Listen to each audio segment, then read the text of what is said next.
Red Blue JD. Red Blue JD. mu kwa karindwi 1991 mu mujyi wa Havana mu rugendo rwa mbere hanze ya Afrika y'Epfo, Nelson Mandela yarakoze nyuma yo kuva muri gereza yamazemo imyaka 27.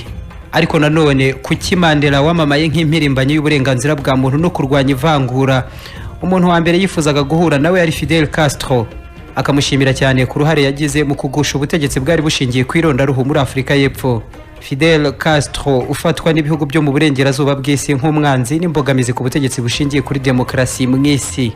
Fidel Castro, umuntu umwe ishusho ebyiri.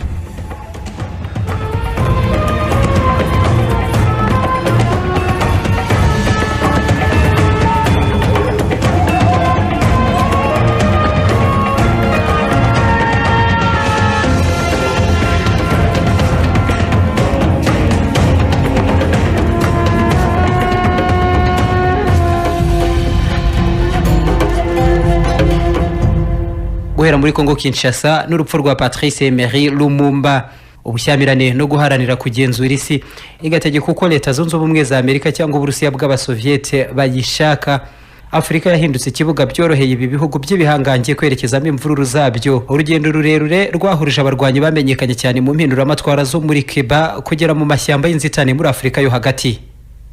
Ikaze muri iki kiganiro ugira mu ruhare wohereza ubutumwa bwawe kuri paji ibirari by'ubutegetsi kuri Facebook cyangwa kuri telefoni 0722 22 44.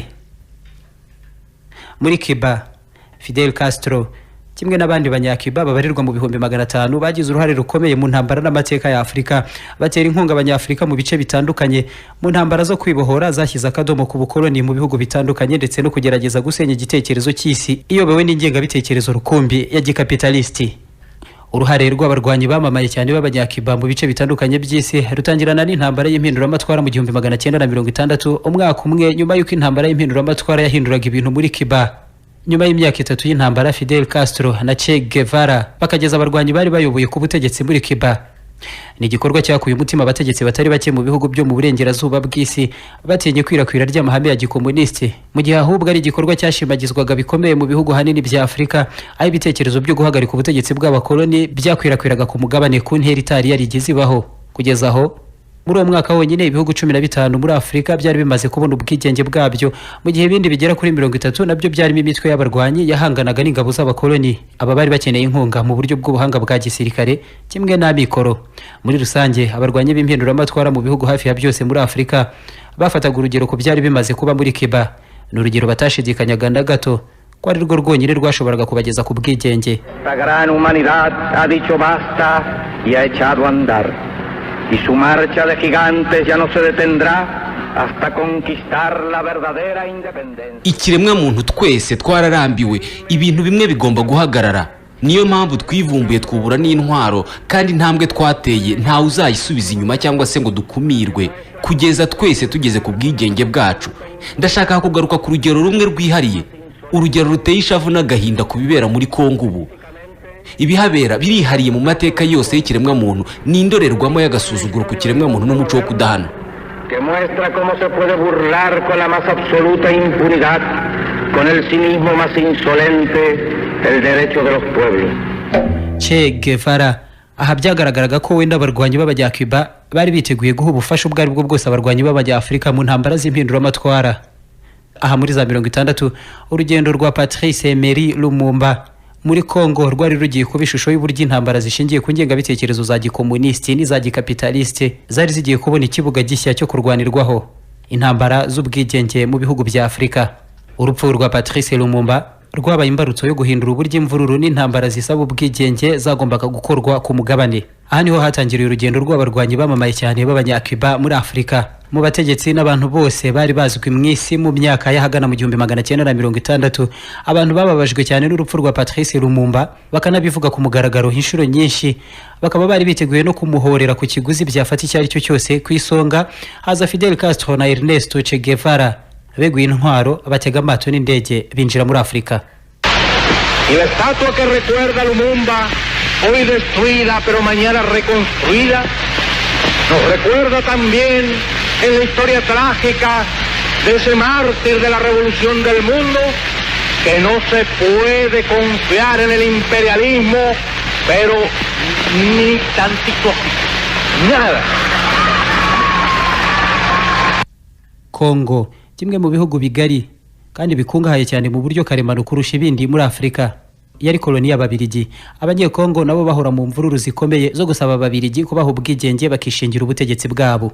Patrice Lumumba ayobora umugambi wose wagejeje iki gihugu ku bwigenge bidasabye intambara zikomeye. Ububirigi bwemera gutanga ubwigenge.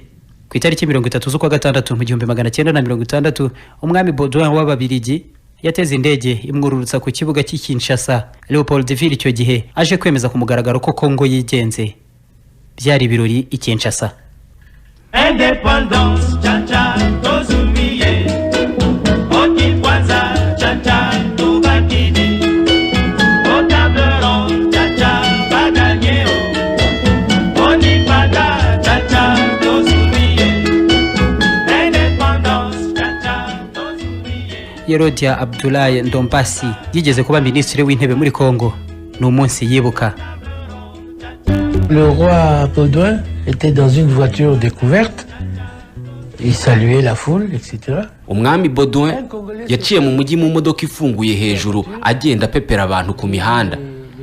Nabonye umunyekongo umwe yiruka ku modoka, abarindaga umutekano w'umwami Baudouin basohora imbunda zabo. Twese twagize ubwoba twibwira ko yashakaga kwica umwami.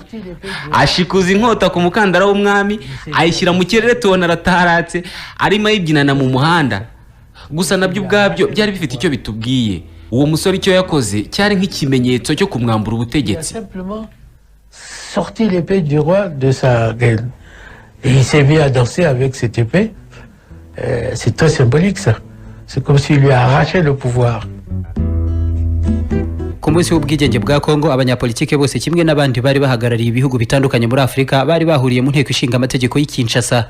Muri aba harimo n'umwami w'u Rwanda Kigeli wa gatanu Ndahindurwa. Nawe niho yarari mu rugendo rwarangiye atongeye gukandagira ku butaka bw'u Rwanda. Ibyishimo, indirimbo n'urwunge rw'amashyi byaranze uyu munsi w'ubwigenge bw'abanyekongo ntabwo byarambye kuko aho n'ubundi Lumumba yaragiye kuvuga ijambo ryafashwe nk'ikibatsi cy'umuriro cyari kigiye gukwira Afrika yose.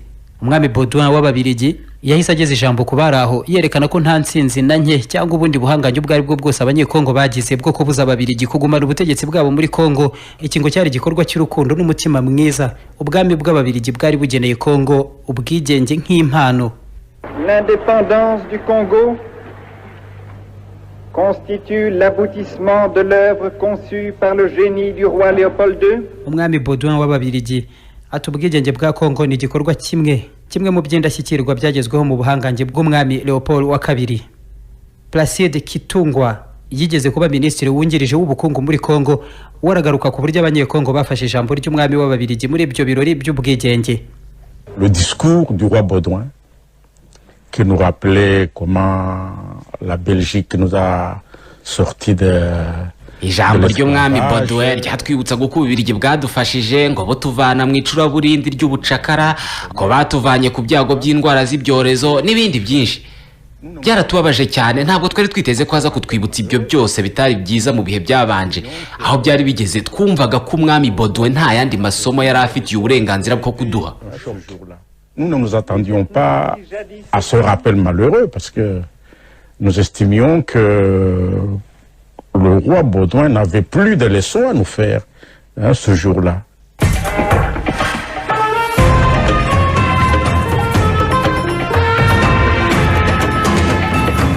Ibirori by'ubwigenge ubwabyo byari bitangiye nabi. Impaka no kutumvikana ahanini aho byahise bitangirira. Cleophas Kamitatu icyo gihe yari guverineri w'umujyi wa Leopoldville, Kinshasa ubu nawe yarahari. À ce moment-là, LUMUMBA se lève. Qui n'était pas programmé. Ako kanya Lumumba yahise ahaguruka kuri gahunda ntabwo byari biteganijwe ko aza guhabwa ijambo. Ntacyo yagombaga kuvugaho. Yavuze ijambo ry'uburwanyi no guhangana kweruye. Et il parle. Il fait un discours très militant. Muri iki kiganiro umva noneho igice cy'iryo jambo Patrice Lumumba yari yihaye muri ibi birori by'ubwigenge mu nteko ishinga amategeko. Combattant de l'indépendance, aujourd'hui victorieux. Barwanyi b'ubwigenge uyu munsi mwageze ku nsinzi. Ndabasuhuza mbashimira cyane mu izina rya guverinoma ya Kongo. twarasetswe ducishwa bugufi byabaye ngombwa ko duhatwa ibiboko mu gitondo ku manywa nijoro kuko gusa turi abirabura basuzuguritse. Twakwibagirwa dute bashiki bacu n'abasore barashwe n'aba bazungu kuko gusa batari bagishoboye kwihanganira kurenganwa n'ubutegetsi buhonyora uburenganzira bwabo bukanadusahura. Régime d'injustice, d'oppression et d'exploitation.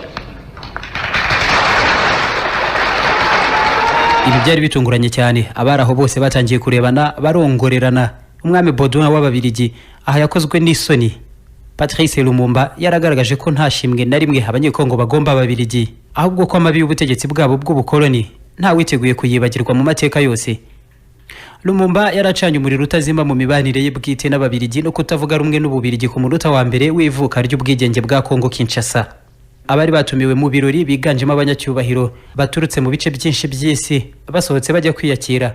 Ababiligi n'abandi batunguwe kandi bagafata nabi ijambo Lumumba yaramaze kuvuga, baramwegereye baramuganiriza kimwe n'abandi banyacyubahiro. Nanone Cleophas Kamitatu aha nabwo yarahari agaruka ku magambo bamubwiye. Et au moment du dîner, on demande à Lumumba de présenter des excuses. Il ne s'en fait pas.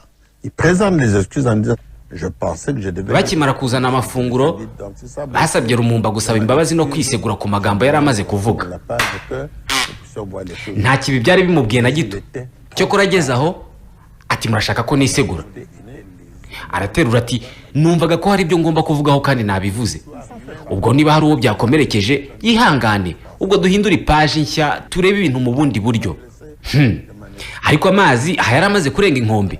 Umwami yari yakosherejwe kandi nawo umugoroba utararenga yari yiteguye kwihorera. Naha byose byatangiriye. Et la majesté les a décidé le soir même de se venger et tout a commencé. Patrice Lumumba yifuzaga ubutegetsi bw'abanyekongo mu buryo bwabo bwite ntaho bahurira n'Ababiligi. Nta nama na nke yumvaga ko Ababiligi bagomba guha Kongo cyangwa amasomo yari yo yose. Igihe cyabo cyari kirangiriye aho ngo bagombaga gufata imiryango yabo bose bakurira indege bagasubira iwabo. Ikibazo cyariho n'ubuke bw'abize bafite ubumenyi mu byari byo byose bijyanye no kuyobora igihugu. Abanyekongo bize nibura kugera ku kigero cya kaminuza, icyo gihe bari 30 bonyene. Ibice bitandukanye mu butegetsi bushya bwa Kongo byagombaga gukomeza hifashishijwe inzobere z'Ababiligi uhereye ku gisirikare nibura mu gihe cy'imyaka 5 yari igiye gukurikiraho. Abasirikare b'Abanyekongo mu gukomeza kuyoborwa n'abakomanda b'abazungu b'Ababiligi, ubwigenge bushya bwari bumaze kugerwaho ntabwo babwibonyemo. Mu minsi mike yari igiye gukurikiraho batangira kwigaragambya no gusuzugura amabwiriza yose yari ariho mu gisirikare. Imvururu zikwira igihugu cyose. Muri icyo gihe bwana Larry Devlin yarakuriye ishami ry'urwego rw'ubutasi bw'Abanyamerika muri Kongo. The troops were roaming the streets all armed and it was quite a racial problem. Abasirikare bavuye mu kazi batangira gukwirakwira mu mihanda uko bishakiye. Bitangira bimeze nk'ibibazo bwite bifitaniye n'abazungu. Bashyira n'ibintu bitaga matiti ku ngofero zabo. Ibi byari ibyatsi bikwije ku mitwe nk'ikimenyetso cy'uko biteguye intambara. Ndabyibuka umuzungu wese babonaga bamugiriraga nabi cyane bamwita umuflama. Byari bigoye ku muzungu wese guhura n'abasirikare b'Abanyekongo, baramukubitaga bakamuhohotera bamwita umuflama. Bakamubwira ko agomba kwicwa niba atavuye muri Kongo vuba. Bibasiye abazungu, abagore babo barabasambanya ku ngufu, barabasahura. Hari akaduruvayo nk'uko wafata urugero rw'ibiheruka kubera muri Iraq. More stories circulated about killing, rape, pillage, etc. It was, if you will, the Iraq of today. Iyi myitwarire y'abasirikare b'Abanyekongo yo guhohotera Ababiligi n'abazungu muri rusange muri Kongo ntabwo Ububirigi icyo gihe bwashoboraga kuyihanganira na gato. Mu minsi 10 yakurikiye ubwigenge, ingabo z'Ababiligi zahise zifata ikibuga cy'indege cya Njili ku murwa mukuru Kinshasa. Byari ku itariki ya 10 z'ukwa karindwi. Abambura imbunda bamwe mu basirikare b'Abanyekongo nta yandi mahitamo bari bafite, ntabwo biyumvishaga na gato uburyo Ababiligi batakaza inyungu zabo zose muri Kongo cyangwa ngo iyo koloni yikungahaye bitangaje ibave mu maboko kuko yigenze gusa. Lumumba akimara kubona ko Ababiligi bari bagarutse muri Kongo bafite ubugenzuzi bwose ku gisirikare mu gihugu bari bamaze kurekurira ubwigenge, yahise ahindukira asaba ubufasha bwa Leta Zunze Ubumwe za Amerika. Yabyise ko Ububirigi buteye Kongo. Leta Zunze Ubumwe za Amerika ni igihugu cy'igihangange mu buryo busa n'ubwihariye, ntizigeze na rimwe zibarizwa mu bihugu byakolonije ibindi. kandi amahame ashingiye kuri demokarasi leta zunze ubumwe za Amerika zashingiweho ubwayo yarahagije ngo zibe zakwitegura guha ubufasha aho ari we wese utabaje muri ubu buryo nta kindi kigendeweho. Utanagiye kure hafi aho muri Cuba, Fidel Castro ubwe mu ntambara ze z'impinduramatwara ubufasha bwa mbere yitabaje bwari ubw'abanyamerika mu gihe yahirikaga ubutegetsi mu gihugu cye. Aha Patrice Lumumba yari yiteguye kwerekeza muri leta zunze ubumwe za Amerika. Larry Devlin wari ukuriye CIA i Kinshasa n'urugendo yibuka neza. I was in the lobby of the embassy when this little Congolese clerk came in and he said he wanted 24 visas. He didn't know what a visa was. Nge nari ndi muri ambasade yacu Kinshasa ubwo najyaga kumva ngo Kongo irashaka visa 24. Igitangaje nta numwe muri bo wari uzi visa icyari cyo. Nababajije niba hari passport bafite dushyiramo izo visa, barambwira ngo nta passport dufite patron. Mbanza kubasobanurira neza ibya visa na passport ibyari byo. Ubundi mbabaza impamvu bakeneye 24 zose. Naratunguye cyane, barambwira ngo Lumumba agiye kujya muri leta zunze ubumwe za Amerika kubonana na President Eisenhower. Lumumba is going to the States to see President Eisenhower. Monsieur le secrétaire d'État, c'est avec un réel plaisir que je me trouve aujourd'hui aux États-Unis, pays de démocratie et de liberté, pour prendre contact avec vous. Lumumba atahanjye naje kuganira namwe. Lumumba yerekeje muri leta zunze ubumwe za Amerika gutabaza abanyamerika ngo bakize Kongo ababirigi. Urugendo rwe nta cyavuyemo, ntabwo abanyamerika bari biteguye kumutabara. Muri iyo minsi neza Lumumba yavuye muri leta zunze ubumwe za Amerika. Cuba nayo irimo ifatira imitungo y'abanyamerika. Umubano hagati ya leta zunze ubumwe za Amerika na Cuba ubuhagaritswe guhera ubwo. Kimwe na Fidel Castro, ako kanya Lumumba yahise abona neza ko Uburusiya bw'Abasoviete bwari bwiteguye kumutera inkunga no kumufasha mu by'abanyamerika batashoboraga kwishoramo cyangwa se batari bitayeho. Nubwo abanyamerika batashoboraga kukanya gufasha abanyekongo, ariko ibijyanye na politiki byose babigenzuriraga hafi binyuze mu rwego rwabo rw'ubutasi CIA.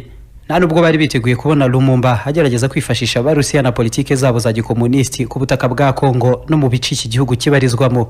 Patrice Lumumba aha birashoboka ko nyuma yo kumwaza no gusebya umwami w'Ababirigi mu ruhame yaragiye gukora irindi kosa mu maso y'uburengerazuba bw'isi. Cleophas Kamitatu ibi byose arabyibuka. À ce moment-là, Lumumba commet probablement la deuxième erreur. Icyo gihe Lumumba yaragiye hari gukora ikosa rya kabiri. Yahise yandika ubutumwa bwa telegraph yagombaga kohererezwa ku Rucevu amusaba kohereza ingabo z'Abasoviete ngo zize kwirukana Ababirigi muri Kongo. Ndababwira ko mbere y'uko telegraph isohorwa ngo yoherezwe mu Burusiya, byose byakorerwaga mu biro by'umunyamabanga wa Lumumba witwaga Kandolo Damien. Ako kanya Larry Devlin wari uhagarariye CIA i Kinshasa yari yabimenye, ahita afata telegram ahita byoherereza byose leta ya Amerika. Devlin ibi yabibonyemo imbogamizi ikomeye, ntibyari byo gukinishwa, cyari ikimenyetso simusiga mu maso y'abanyamerika. Uvanyeho kuba Lumumba yarasebeje umwami w'Ababirigi mu ruhame, noneho yari n'umukomuniste mu buryo bweruye. Ubwo nta yandi mahitamo, ntabwo agomba gutegeka Kongo. Mais Larry Devlin l'a pas pris comme ça, il a pris pour dire voilà, la preuve est là que Lumumba est communiste par conséquent. Outre le fait qu'il a insulté le roi des Belges, il est communiste, donc il faut le chasser du pouvoir.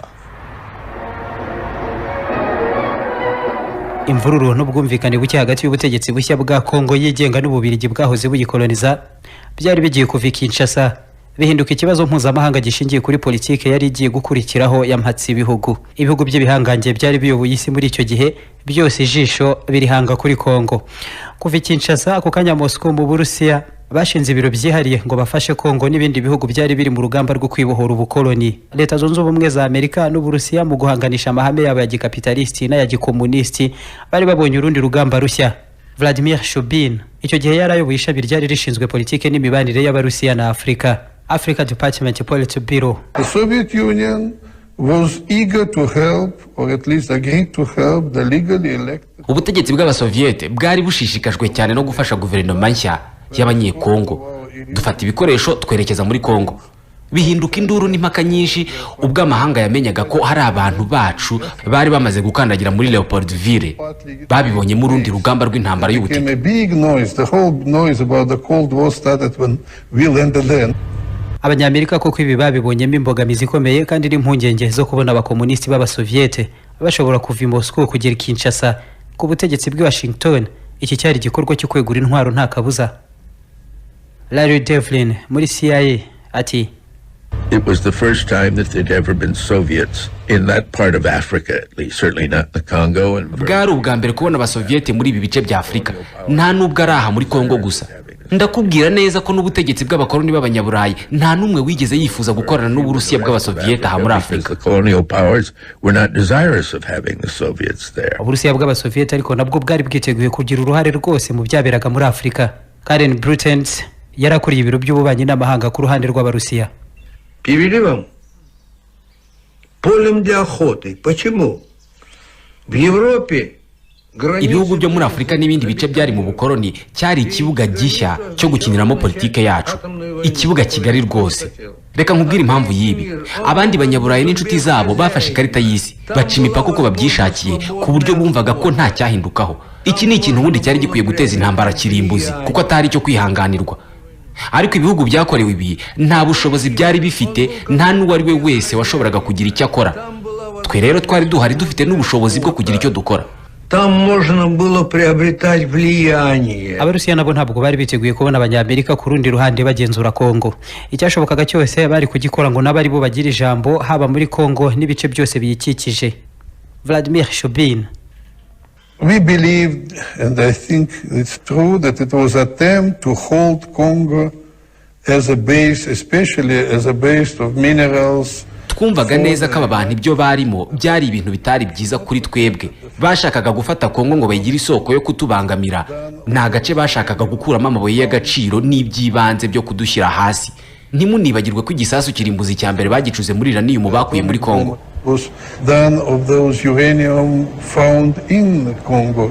Ariko ntabwo ari bigusa. Abanyamerika bo ni iki gikomeye cyashoboraga gutuma bashyira ijisho kuri Kongo ku buryo nta yandi mahitamo basigarana uretse kugumisha inyungu zabo aha muri Kongo. Uyu ni Herman Cohen wari umuyobozi w'urwego rw'umutekano rw'abanyamerika, US National Security Council, ishami rishinzwe Afrika. There were only two countries in the world that supplied cobalt at that time, Soviet Union and the Congo. And cobalt is extremely important. Hari ibihugu bibiri byonyine ku isi twashoboraga kubonamo cobalt muri icyo gihe. Ibyo byari Kongo n'Uburusiya bw'abasoviete, kandi murabizi neza ko cobalt ari ingenzi cyane kuri moteri z'indege n'ibindi bikoresho bitabarika by'itumanaho n'ikoranabuhanga, kandi murabizi neza ko iyi cobalt tutari kuyikura mu bihugu by'abasoviete, ntibyari gushoboka. Nta yandi mahitamo rero, twagombaga kuyikura muri Kongo, nta handi. Commodity. So Congo was our only source. Inyungu z'Uburusiya n'iza Leta Zunze Ubumwe za Amerika zari zihuriye neza muri Kongo, kandi nta bwumvikane bushoboka hagati y'ibihugu byombi. Impamvu gashoza ntambara. Ibi na Lumumba ubwe cyangwa undi munyafrika wese nta wari ufite icyo abiziho. Nyamara yari intambara yeruye hagati ya Leta Zunze Ubumwe za Amerika n'Abarusiya. The Soviet action, which seems to be motivated entirely by the Soviet Union's political designs in Africa. I must repeat. Perezida Dwight David Eisenhower aha yagaragaje neza impungenge yari afite ibikorwa by'abasoviete bari bagambiriye guha ubufasha abo yitaga abanzi ba Leta Zunze Ubumwe za Amerika. Nyuma yaho mu kwezi kumwe Abarusiya mu gihe cy'abasoviete bari bamaze kohereza intwaro muri Kongo no muri Cuba. Fidel Castro ashima Abarusiya kandi abasezeranya neza ko izi ntwaro yaragiye kuzikoresha mu gukwirakwiza amahame ya gikomunisti mu bice bitandukanye by'isi ahereye muri Kongo. Perezida Eisenhower aha nawe yaragiye kwitabaza CIA mu gukumira Abarusiya na Cuba. Larry Devlin wari uhagarariye CIA i Kinshasa ati I received a message saying that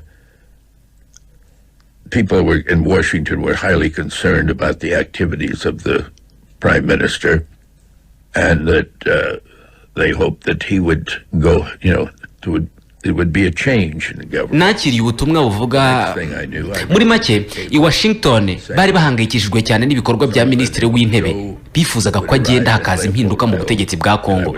Nakira ubutumwa bwavugaga ko hari uwitwa Joe wagombaga kuza Leopoldville akaba ari amabwiriza.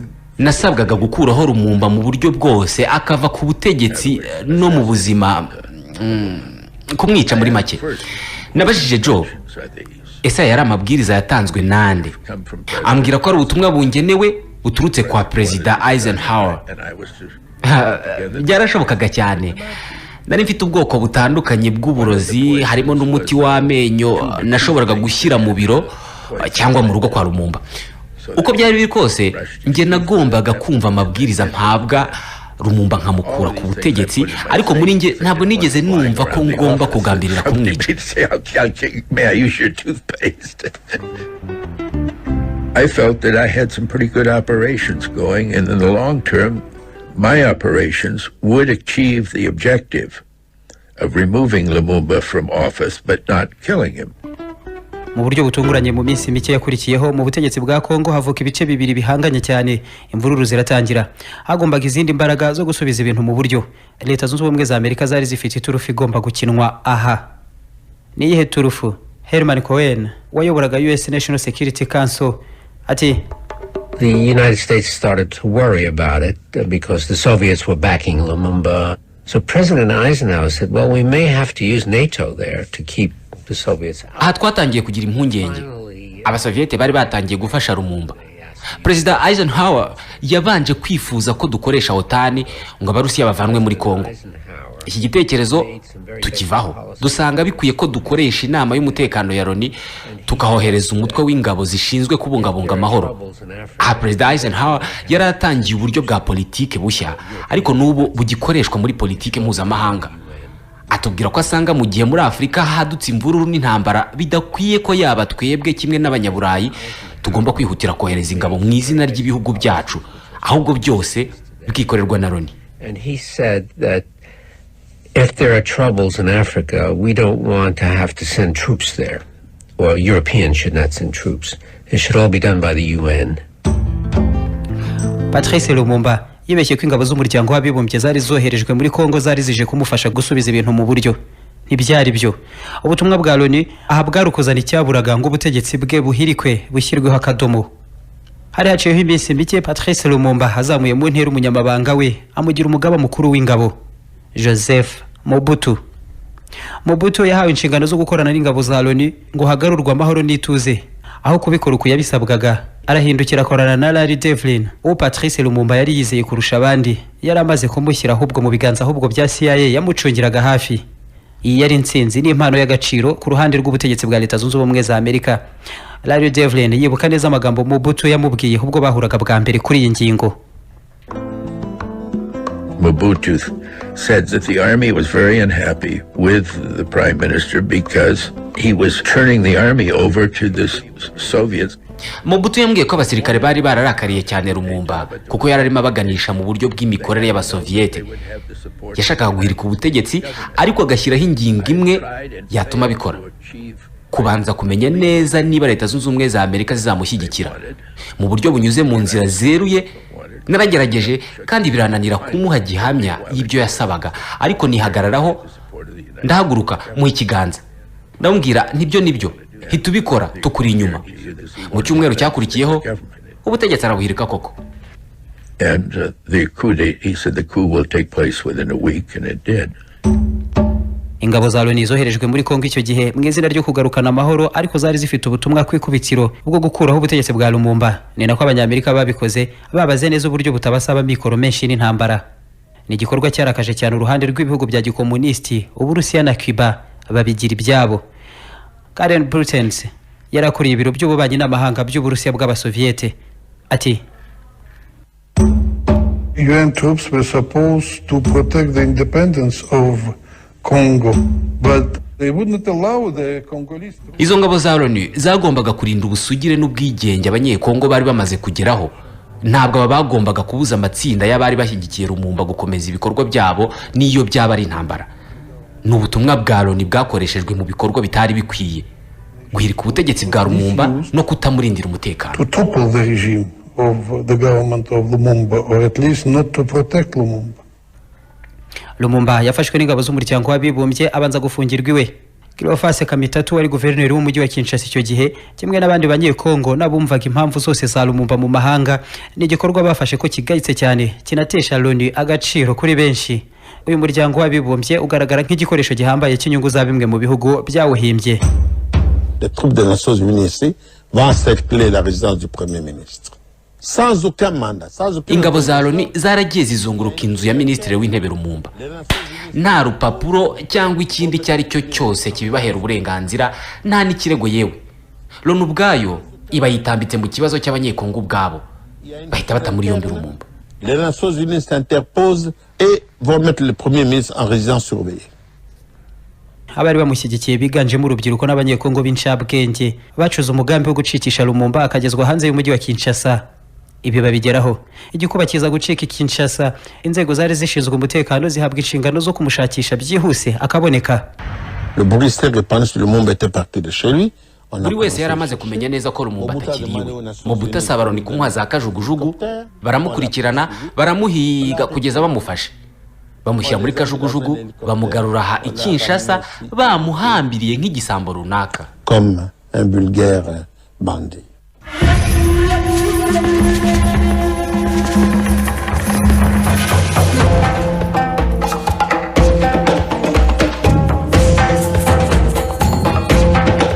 Nuko byose byagenze byarihuse. Patrice Emery Lumumba ku mategeko ya Mobutu wahoze ari umwambari n'umunyamabanga we yoherezwa mu byerekezo by'urupfu n'ubu rutarasobanuka mu buryo bweruye. Urupfu rwa Lumumba rwari rugiye kuba itangiriro ry'urugendo rw'abarwanyi b'abanyakuba mu bice bitari bike bya Afurika. Uretse muri Kongo Kinshasa, intambara y'ubutita no guhanganisha amahame ya gikapitalisti hashyigikiwe cyane n'abanyamerika. Ku rundi ruhande Abarusiya nabo b'Abasoviete n'imyumvire yabo ya gikomunisti yari ikomeje gukwira muri Afurika. Mu ntambara y'ubutita Afurika yisinduka ikibuga gishya cyo guhanganiraho mu bihugu tuzagarukaho mu biganiro by'ubutaha. Ufite igitekerezo kuri iki kiganiro urandika ubutumwa kuri 0722 no kuri paji ibirari by'ubutegetsi kuri Facebook. Shalom naho butaha. Red Blue JD.